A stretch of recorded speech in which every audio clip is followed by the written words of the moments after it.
Сәлеметсіздер ме? Есімім Алтынай. Мен сіздермен өзімнің каналымда түрлі тігін жұмыстарымен және қолөнер бұйымдарды қалай жасау керек, жасап жатқан процесстермен әрдайым бөлісіп тұрамын. Егер де менің жасап жүрген жұмыстарым сізге ұнап, көңіліңізден шығып жатса, мені қолдап, комментарий жазып және каналыма подписаться етіп қойыңыз. Бүгінгі гүл брошын жасау үшін мен органза матасын алдым. Майда осындай бисер тастарын алдым, және де қолымдағыдай жіңішке 0,4 мм сым темірін алдым. Осы темірдің бойына видеодағыдай тастарды тізіп алдым керегінше. Менің осы жапырағым 6 см болды.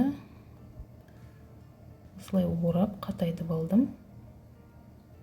Сіздер өз қалауларыңызша жасасаңыз болады.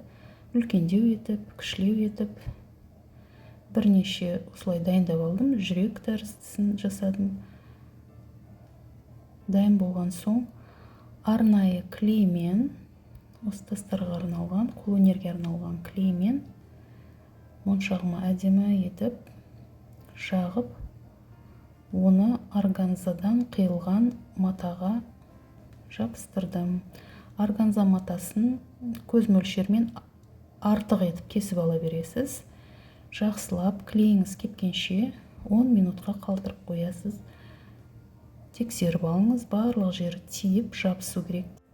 Өз қалауыңызша 5-6 штуктан жасасаңыз болады, одан да көп жасасаңыз болады, қалауыңыз бойынша.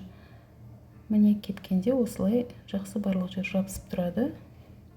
Одан кейін шетіндегі артық матаны 1-2 мм ғана қалдырып, осылай қиып шығасыз қайшымен. Өз қалауыңыз бойынша бірнеше штуктан жасасаңыз болады, 5-6-дан. Бисердің матаға жабысқан толықтай жақсылап тексеріп қарап шығыңыз. Ашылып қалмасын, бірнеше рет міндетті түрде тексеріңіз. Мықтап жабысу керек.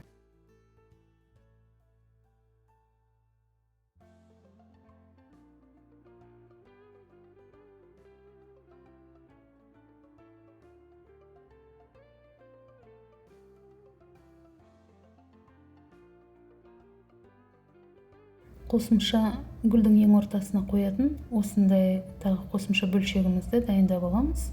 Өте оңай. Жаңағы теміріміздің бойына бірнеше стеклярустарды өткізіп, суреттегідей ортасында тұратын бөлшегін дайындаймыз. Барлығын қосып, шығып тұрған темірдің ұштарын бір-біріне бұрап бекітеміз.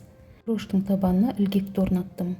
Осылайша көздің жауын алатын өте әдемі, ерекше, нәзік, кез келген киім үлгісіне жараса кететін гүліміз дайын болды.